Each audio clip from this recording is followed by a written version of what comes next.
Bismillahirrahmanirrahim. Assalamualaikum warahmatullahi wabarakatuh. Selamat pagi, salam sejahtera bagi kita semuanya. Om Swastiastu, Namo Buddhaya, salam kebajikan. Bapak, Ibu, dan saudara-saudara sekalian yang saya hormati, apa kabar semuanya? Apa kabar semuanya? Apa kabar semuanya? Apa kabar semuanya? Sudah makan pagi? Sama, saya juga belum. Sudah siap semuanya? Pagi hari ini saya mau bagi-bagi. Tapi bukan bagi-bagi sepeda. Juga bukan bagi-bagi tiket Coldplay. Nanti ada yang bisik-bisik, Pak, tiketnya Pak. Enggak, ini adalah hal yang sangat spesial, lebih spesial lagi, dan apa itu yang ingin saya bagi? Saya ingin berbagi visi, berbagi mimpi besar, berbagi cita-cita besar bangsa ini. Tadi dalam perjalanan saya dari istana ke tempat ini, saya membayangkan akan jadi apa, akan menjadi seperti apa Indonesia ini di 100 tahun kemerdekaannya, yaitu tahun 2045. Kemudian saya flashback gedung ini, Jakarta Theater, di sekitar tahun 1970-an.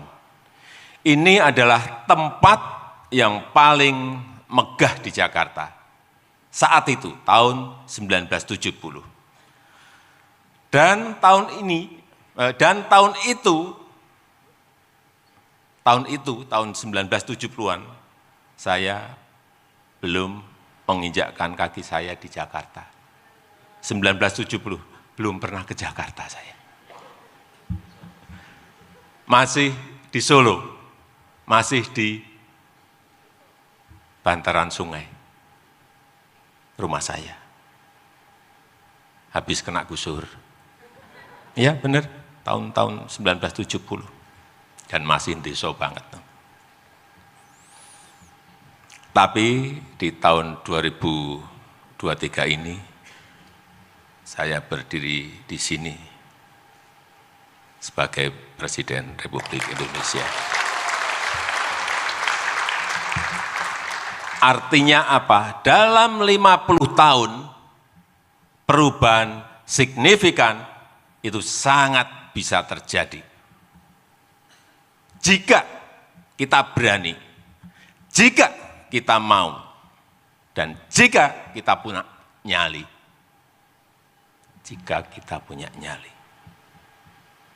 Bertekad, berusaha keras, bekerja keras untuk berani melakukan lompatan. Inilah yang kita perlukan. Bapak, Ibu, dan saudara-saudara sekalian yang saya hormati, 2030-an kita akan mengalami puncak bonus demografi. 68,3 total penduduk Indonesia berusia produktif. Yang ini terjadi hanya 1 kali dalam peradaban sebuah negara. Bonus demografi itu hanya terjadi 1 kali dalam peradaban sebuah negara. Ini bisa menjadi peluang, tapi ini juga bisa menjadi sebuah bencana kalau kita tidak bisa mengelolanya. Saya baca di berita, ini di negara yang lain, saking sulitnya mencari kerja, lulusan S2 yang seharusnya bisa menjadi guru, saat ini menjadi tukang sapu. S2. Di sebuah negara di Afrika, di 2015 juga mendapatkan bonus demografi. Tapi dalam 7 tahun justru yang terjadi pengangguran melonjak menjadi 33,6%. Saya tidak usah sebut negaranya mana, tapi saya yakin Bapak Ibu dan saudara-saudara tahu. Dan kita tidak ingin terjadi seperti itu. Oleh sebab itu kita harus bekerja keras, sekali lagi kita harus bekerja keras memanfaatkan peluang ini. Kita harus punya perencanaan taktis, bukan perencanaan tapi perencanaan taktis. Visinya juga visi taktis.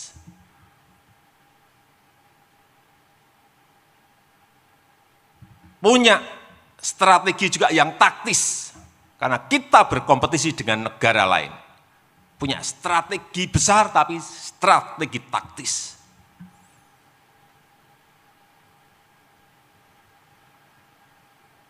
Itu yang dulu-dulu kita nggak memiliki. Tapi sekarang saya tanya ke Menteri BPN Bappenas, sudah lebih taktis dan lebih detail. Sekali lagi karena kita berhadapan dengan kompetisi dengan negara-negara lain. Nggak bisa lagi kita kayak dulu-dulu memakai istilah-istilah yang absurd. Pengembangan, apa itu pengembangan? Penguatan, apa itu penguatan? Pemberdayaan. Harus to the point apanya? Harus taktis apanya? Untuk membawa kapal besar Indonesia menggapai cita-cita Indonesia Emas 2045. Jadi rencana taktis, visi taktis, strategi besar tapi strategi yang taktis, kemudian berani mengeksekusinya. Sekali lagi, untuk membawa kapal besar bangsa Indonesia menggapai cita-cita Indonesia Emas 2045 menjadi 5 besar ekonomi dunia. Peluangnya ada, hitung-hitungannya saya sudah dengar semuanya. Dari Bappenas saya sudah dengar kalkulasinya, dari McKinsey saya sudah dengar hitungannya, dari IMF saya sudah dengar hitungannya, dari Bank Dunia, World Bank juga saya dengar hitung-hitungannya, hampir mirip-mirip. Tetapi tantangannya itu juga tidak mudah. Kita perkirakan itu GNI per kapita di tahun ini kita sudah mencapai angka 5.000, berapa Bu Menteri Keuangan? 5.000 lebih sedikit. 5.030 US dollar di tahun 2023. Perkiraan kita di tahun Indonesia Emas 2045 itu berada di angka kira-kira 23.000 sampai 30.300 US dollar per kapita. Itu lompatannya. Tingkat kemiskinan sekarang ini meskipun sudah single digit, yaitu di angka 9,57%, tapi ini masih tetap angka itu kita harus sampaikan masih tinggi. Dan di tahun 2045 diperkirakan di 0,5 sampai 0,8%. Tapi bukan hal yang mudah, bukan hal yang gampang. Menurut saya ada 3 hal pokok penting yang menjadi acuan, sebagai acuan. Yang pertama, untuk menggapai itu, yang pertama, ini penting stabilitas bangsa ini harus terjaga. Stabilitas bangsa ini harus terjaga. Tidak ada satu negara pun yang berhasil mencapai sebuah kemakmuran saat kondisinya tidak stabil, enggak ada. Tunjukkan negara mana. Saat negaranya terpecah, enggak akan yang namanya mencapai kemakmuran. Negara itu berkonflik, enggak akan tercapai yang namanya itu kemakmuran. Kisruh terus, enggak akan yang namanya akan mencapai sebuah kemakmuran. Sekali lagi, stabilitas. Yang kedua, harus ada keberlanjutan dan kesinambungan. Harus. Kalau sudah kepemimpinan 1, kedua, ketiga sudah sampai ke SMA, mestinya kepemimpinan yang keempat itu diteruskan untuk masuk ke universitas. Jangan balik lagi ke SD lagi. Setuju? Kepemimpinan itu ibarat tongkat estafet. Sekali lagi, kepemimpinan itu ibarat tongkat estafet. Bukan meteran pom bensin. Kalau meteran pom bensin itu, Pak, dimulai dari nol ya. Sama ditunjukkan ini. Apakah kita mau seperti itu? Enggak kan? Masa kayak meteran pom bensin?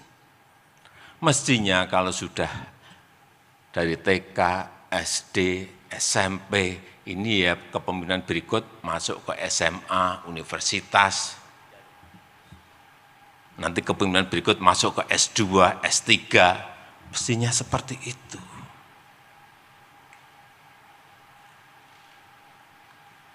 Tidak maju mundur, poco-poco, enggak.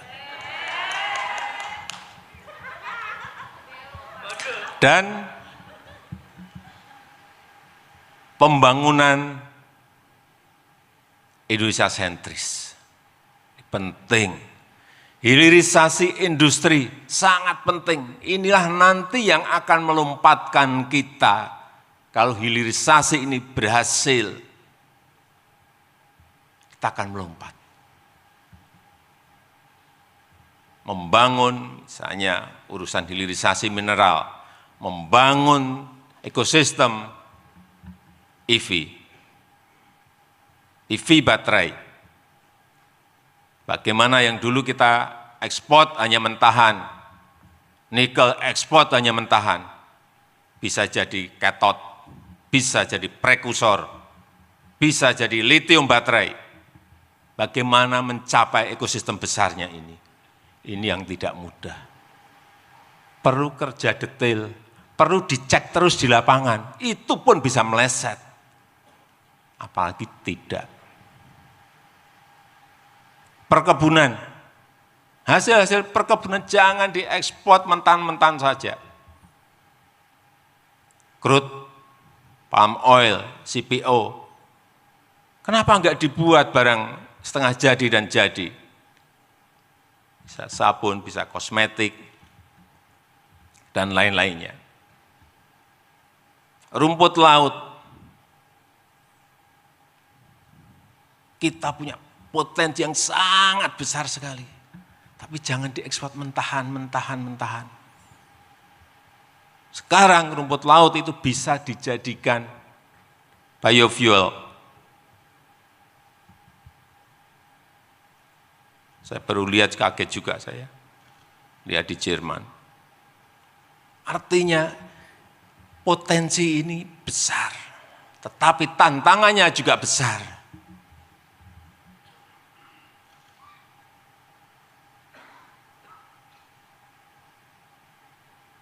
Kemudian yang kedua, IKN Nusantara, Ibu Kota Nusantara. Banyak yang bertanya ke saya, untuk apa sih Pak?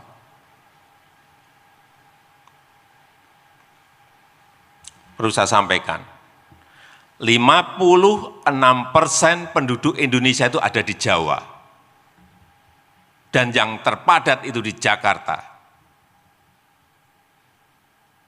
56% penduduk kita ada di Jawa, berarti 149 juta dari 17.000 pulau, itu 149 juta itu ada di Pulau Jawa.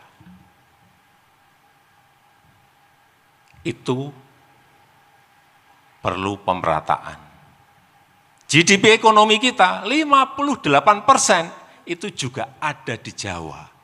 Yang 17.000 pulau yang lainnya diberi bagian apa?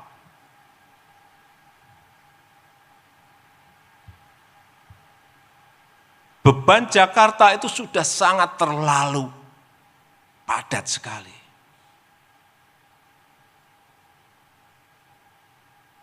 Sebagai kota pendidikan, sebagai kota pariwisata, sebagai kota bisnis, sebagai kota ekonomi, sebagai kota pemerintahan.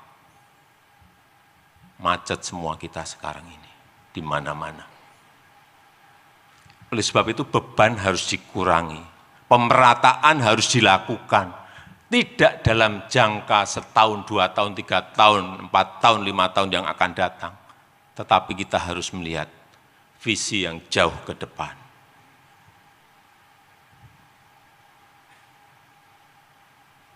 Oleh sebab itu, hilirisasi IKN Nusantara ini harus diperkuat, harus dilanjutkan, harus ditingkatkan. Kemudian yang ketiga adalah SDM, sumber daya manusia. Ini kekuatan besar kita. Jangan, tapi juga jangan hanya menang dari segi jumlah, tetapi juga harus dari segi kualitas SDM-nya. Baik secara fisik, skill, karakter produktif, dan karakter disiplin.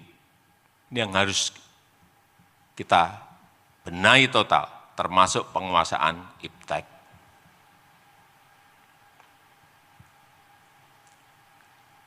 Ini Korea Selatan.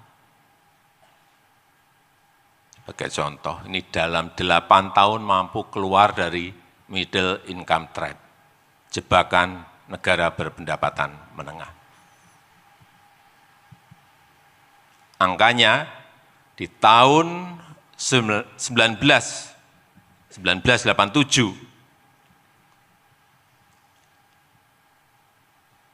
GDP mereka masih di angka 3.500. Di tahun 1987, 3.500.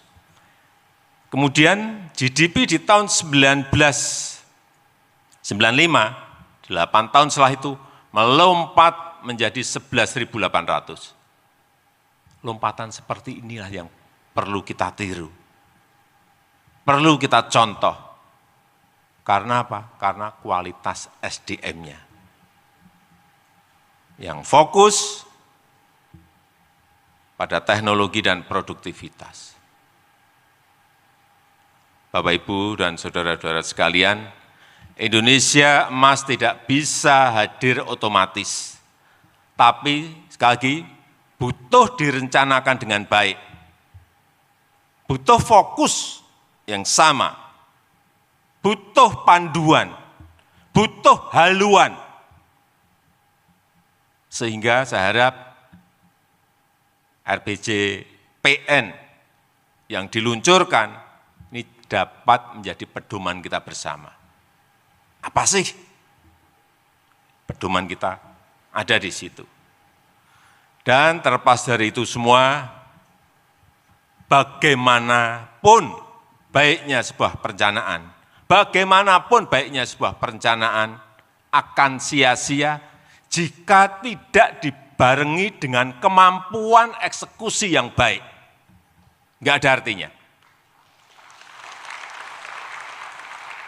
Oleh sebab itu, untuk mencapai Indonesia Emas 2045, dibutuhkan, sangat dibutuhkan smart execution.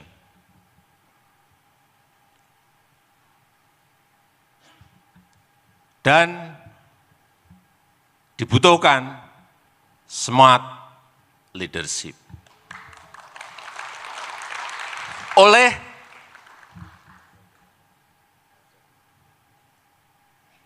strong leadership yang berani dan pandai mencari solusi dan yang punya nyali. Tapi jangan bicara pilpres di forum ini. Nanti di forum yang lain saja. Saya rasa itu yang ingin saya sampaikan, dan dengan mengucap bismillahirrahmanirrahim pada pagi hari ini, secara resmi saya luncurkan rancangan RPJPN tahun 2025-2045. Terima kasih. Wassalamualaikum warahmatullahi wabarakatuh. Selanjutnya prosesi pemutaran kemudi kapal laut dimohon berkenan mendampingi Presiden, Ketua MPR, Menko Perekonomian, Menteri PPN Kepala Bappenas, Sekretaris Kabinet, PJ Gubernur DKI Jakarta.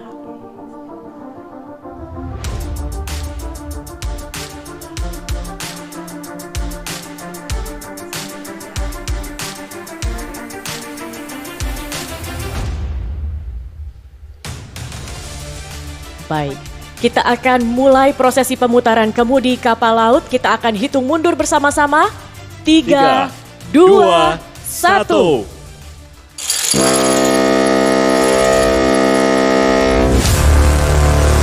Pemutaran kemudi kapal ini menandakan bahwa peluncuran ini untuk mengawal pembangunan Indonesia untuk mewujudkan Indonesia Emas 2045.